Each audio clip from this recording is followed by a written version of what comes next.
Все запланированные кампании и мероприятия к прохождению осенне-зимнего периода осуществлены в полном объеме. Об этом в своем докладе доложил заместитель исполнительного директора компании «Газпром», газораспределения «Назрань» Исам Альсагов. В их числе капитальный ремонт линейной части газопроводов длиной в 5 с лишним километров, замена 125 отключающих устройств на газовых сетях и устранение 104 случаев коррозийных повреждений подземных газопроводов, подготовка аварийно-диспетчерских служб районов и другие меры. Заслушав доклад, глава Ингушетии Махмудали Калиматов отметил, что жители республики должны быть проинформированы, по какой причине происходит перебой с газоснабжением, в какие сроки будут устранены неполадки и когда будет возобновлена подача голубого топлива. У вас регламент или по температуре? Кто мне может объяснить? Кто специалист?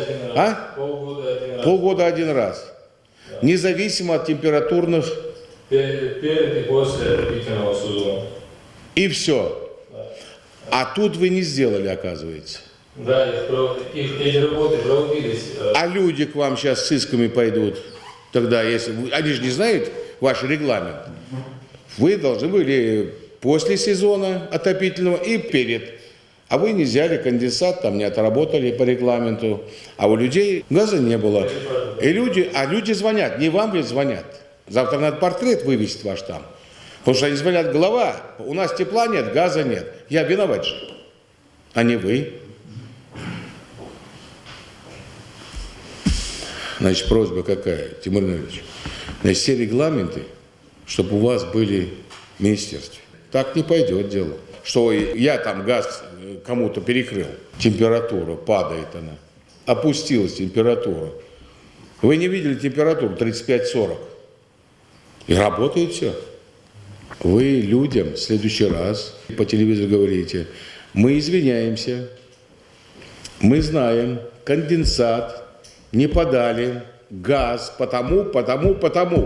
Вот через 3 дня, через день мы вам обязательно дадим. Понимаете, о чем я говорю, да?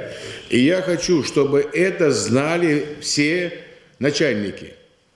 Если по вашей вине что-то происходит, идите на телевидение или хотя бы позвоните, скажите строкой, пустите, что глубоко извиняемся, устраним.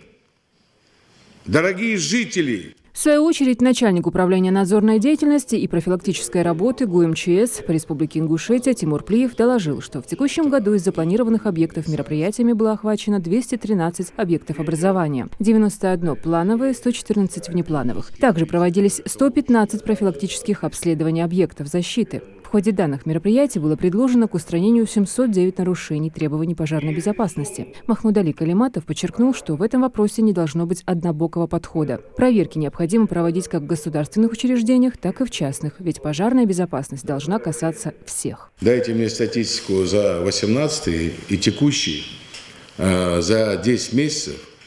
И, кстати, Роспотребнадзору. Сколько у вас объектов, где вообще не соблюдаются никакие нормы, ни пожарной, ни фитосанитарной норм, рынки. Я, в отличие от вас, фиксирую и запросил все проверки со школ, с больниц. Я сверил с вашими.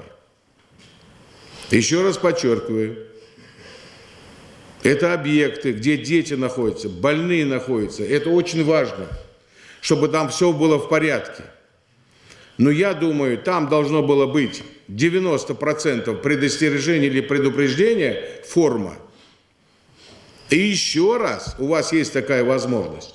И на правительстве доложить, чтобы выделили деньги, то есть навстречу пойти. Там дети наши учатся, лечатся люди там.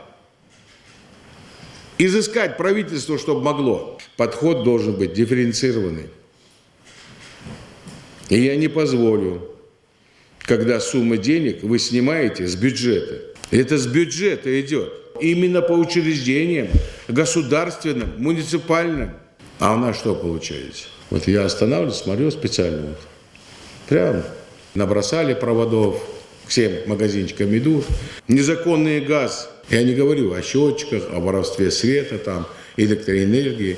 Я говорю о пожарной безопасности. Вы эту практику прекратите. За каждый протокол, постановление административки будете отвечать. Конкретно. О том, что 5 из 6 муниципальных котельных центрального теплоснабжения получили паспорт готовности, отчитался и министр строительства, архитектуры и жилищно-коммунального хозяйства республики Микаил Балахоев. По его словам, последняя – котельная города Назрань, отапливающая 2 18-этажных дома и перинатальный центр, ожидает получения соответствующей документации. Также Микаил Балахоев сообщил, что нарушения, допущенные при подготовке к отопительному сезону котельных школ республики, устранены. За котельнями следите, больницы. Это я имею в виду Тимур Наилевич, министерство, муниципалитеты. Смотрите заблаговременно, за день, за неделю обойдите каждый объект, где находятся люди, дети, больные. Махмуд Али Калиматов поручил решение данного вопроса контрольному управлению администрации главы и правительства Республики Ингушетия, а также главам муниципальных образований. Хусен Гагиев, Юсуп Ханиев, Рахман Цуров. Новости 24.